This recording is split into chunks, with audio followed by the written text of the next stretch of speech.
හොඳ අදහසක් සහ පසුතැවීමක්. පිනුම්කාරයෝ පැමිණෙන්නට පටන්ගෙන තිබුණි. ඔවුන්ගේ දස්කම් සැබවින්ම විශ්මිතය. අලංකාරය. එක පිනුම්කරුවෙකු ඔහුගේ හිස පිටුපසට තබා දෙකකුල් අතරට ගෙන ආවේය. ඔහු ඉතා දක්ෂ පිනුම්කරුවෙකි. ඔහුගේ දස්කම් නරඹමින් සිටින ඇසිල්ලේ පීටර් කොලින්ගේ කනට කර යමක් කීවේය.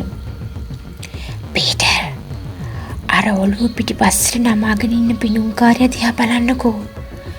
මිනිහා සම්පූර්ණයෙන්ම රැවුල කපලා ඉන්නේ. හරියට මම එදා පඳුරාසි දැකපු මිනිහා වගේමයි. අර බලන්න, මිනිහට තියෙන්නේ කළු පාට කොණ්ඩයක්." කොලින්ද හිස වනා පීටර්ගේ අදහස අනුමත කළේය. "ඔව්, ඒ වගේ තමයි. අනිත් හැමෝම උඩු රැවුලත් වවලා. හැබැයි මේ මිනිහා සම්පූර්ණයෙන්ම රැවුල කපලා. අපි මිනිහා ගැන හොඳට ඇහැගාගෙන ඉඳමු."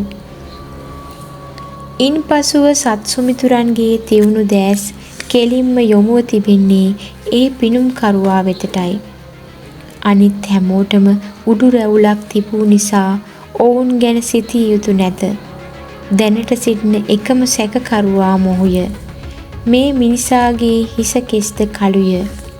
ඒ නිසා සැකය තවත් වැඩි වෙයි. මේ මිනිසාට ඊටාම ඉහළ තැනකට පහසුවෙන් ගොඩ විය හැකිද? සත්සුමිතුරන්ගේ සිත්වල ඊළඟට තෙරපුනේ ඒ පැනයයි. එයට පැහැදිලි පිළිතුරක් ලැබුණේ නම් මේ මිනිසා පිළිබඳව ඇති සැකය තවත් තහවුරු වෙයි. ඔවුන්ගේ සැකය තහවුරු වෙන්නට වැඩි වේලාවක් ගත වුණේ නෑ. වළලු අතරින් පිනුම් ගසන අවස්ථාව පැමිණියේය. මිනිසා ඊටාම දක්ෂ ලෙස පිනුම් ගසන්නට පටන් ගත්තේය. ඔහුගේ සිරුර පියාපතක් මෙන් සැහැල්ලුවෙන් ඉහළ පහළ පාවී ගියේය. එපමණක්ද නොවේ. ඔහු කඹය දිගේ ඇවිද යාමේ ඊටාම දක්ෂයෙකි. සර්කස් මඩුවේ උඩම කෙළවරේ කඹයක් ගැටගසා තිබූ අතර එයට ගොඩවීමට තබා තිබුණේ ඊටාම දිගු ඉනිමගකි.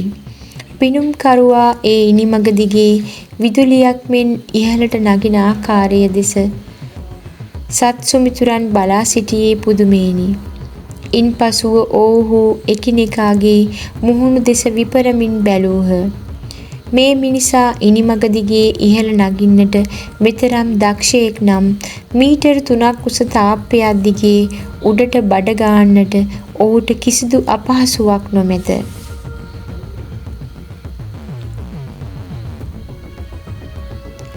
"මේ මිනිහා තමයි හොරා. මට ඒ ගැන සහතිකයි." ජැනට් පීටර්ගේ කනට කර කීවාය. පීටර්ද හිස සැලුවේය. ඔහුගේ සිතටද ඒ ගැන කිසිදු සැකයක් නැත. එහෙත් ඒ සැකය නිසා මෙතරම් ලස්සන සර්කස් එකක් රස නොවිඳ ඉන්නට පීටර්ගේ සිතට අපහසුය. හොරායයි සැක කරන මිනිසා දෙස තවදුරටත් බලා සිටීමේදී සිදුවන්නේ සර්කස් එක නියම ලෙස රස විඳීමට නොහැකි වීමයි. සැබවින්ම මෙය ඊටාම අපූරු සර්කස් එකකි. දැන් වලසුන්ගේ දස්කම් ප්‍රදර්ශනය වන වේලාවයි. වලසුන් එකිනෙකා සමග බොක්සින් සෙල්ලම් කරන ආකාරය මොනතරම්නම් අපූරුද? ඒ අතර ඊටාම කුඩා වලස් පැටවකුද Tamanගේ දස්කම් දැක්වීම සඳහා පැමිණ සිටි. ඌ මොනතරම් අපූරුද? හරියට සෙල්ලම් වලසෙක් වගේය. ජැනට් පැට්ගේ කනට කොඳුරා මෙසේ කීවාය. "පැට්, අර බලන්න. ඒ වලස් පැටියා හරියට ලොකු ටෙඩි බෙයා කෙනෙක් වගේ." පැට්ද ජැනට්ගේ අදහස අනුමත කළාය. ඉනික් පිටි නැවතත් විහිළුකාරයෝ පැමිණියහ. ඔවුන් සමග බොරු කකුල් කාරයින් දෙදෙනෙක්ද පැමිණියහ. උස බොරු කකුල් දෙකක් පැලඳ සිටියද ඔවුහු ඊටාම දිගු සායවල් හැඳ සිටිති. ඒ නිසා බැලූ බැල්මට ඔවුන් පෙනෙන්නේ ඊටාම උස මිනිසුන් මෙනි. විහිළුකාරයින්ගේ ඉල ඇදෙන විහිළු සමග බොරු කකුල් කරුවන්ගේ දස්කම් ඇතිතරම් වේලාවක් නැරඹිය හැකි තරම් රසවත්ය. ඉන්පසුව ඊටාම ශක්තිමත් යකඩ කූඩුවක් රැගෙන විත් සර්කස් මඩුව මැද තබන ලදී. එහි සිටියේ දැවැන්ත සිංහයන් කීප දෙනෙකි. ඔවුන් ගොරවමින් දත් විලිස්සමින් සිටින ආකාරය දුටු ජැනට් බියෙන් හැකිලුණාය. මේ වැඩේට නම් මං කැමති නෑ. සිංහයෝ කොහොමද සෙල්ලම් කරන්නේ? උන් හරිම කම්මැලි මෝඩ විදියට ඉන්න සත්තු జాතියක්. බලන්න අර සිංහයා බංකුවට නගින්න බෑ කියනවා. අනුමානයක් නෑ ඒ සිංහයා මිනිහට පහර දෙනවා. ජැනට් එසේ සිතුවද එය සිද්ධ වුණේ නෑ. ඒ සිංහයාද අන් සිංහයන් මෙන් ඊටාම දක්ෂ ලෙස රඟපෑවේය. ළමුන් ඒ දෙස බලා සිටියේ පුදුමයෙනි. ඉන්පසුව සර්කස් පිටිය මැදට ආවේ විශාල අලියෙකි. ඌ ඇත්ගොව්වා සමග ක්‍රිකට් සෙල්ලම් කරන්නට පටන් ගත්තේය. අලියා ක්‍රිකට් සෙල්ලමට ඉතා කැමැත්තක් දක්වන බව බැලූ බැල්මට පෙනේ. ඌ බෝලය 6 වතාවක්ම නරඹන්නන් වෙතට විසි කළේ ප්‍රීතිගෝසා හඬ මැද්දේය.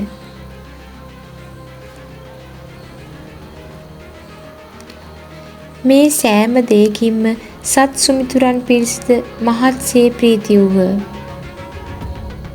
සැබවින්ම සර්කස් එක නිමා විය. ඔවුන්ගේ සිතට ගෙන දුන්නේ මහා දුකකි. හැම සර්කස් එකකම හොරෙක් හිටියනම් කොච්චර ෂෝක්ද? එහෙම වුණා නම් අපිට හැම සර්කස් එකක්ම බලන්න එන්න තිබුණා. ජැනට් කීවාය. පීටර්, ඔයාට මොකද හිතෙන්නේ? කළු පාට කොණ්ඩේ තියෙන රැවුල සම්පූර්ණයෙන්ම කපලා ඉන්න පිණුම්කාරයා හොරා වෙන්න බැරිද?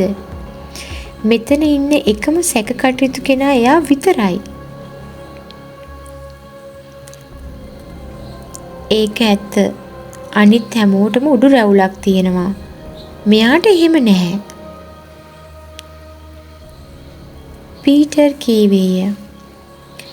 ඊළඟට අපි කරන්න ඕන මොනවද කියලයි මම මේ කල්පනා කරන්නේ. අපි ගිහින් මිනිහත් එක්ක කතා කෙරුවොත් නරකද?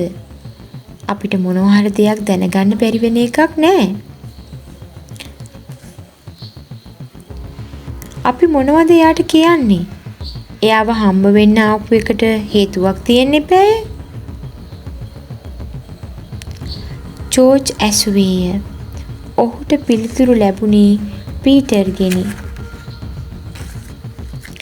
අපි ගිහිල්ලා එයාගෙන් සමුරු සටහනක් ඉල්ලමු. එහෙම කිව්වොත් ඒ මිනිහා සැක කරන්නේ නැති වෙයි. අනිකුත් සියල්ලෝම පීටර් දිස බලා සිටියේ පුදුමේනි. සැබවින්ම එය මොනතරම් අපූර්ව අදහසක්ද?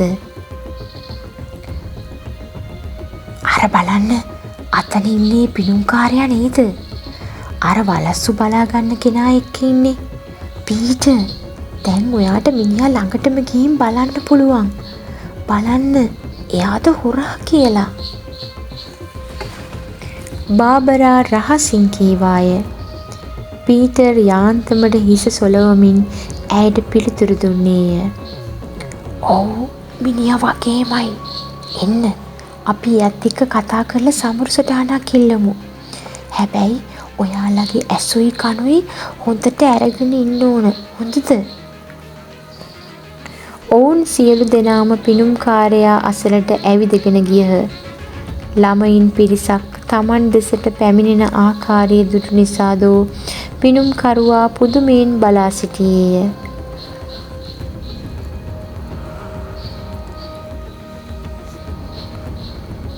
හොඳයි, මොනවද ඔය ළමයින්ට ඕනේ?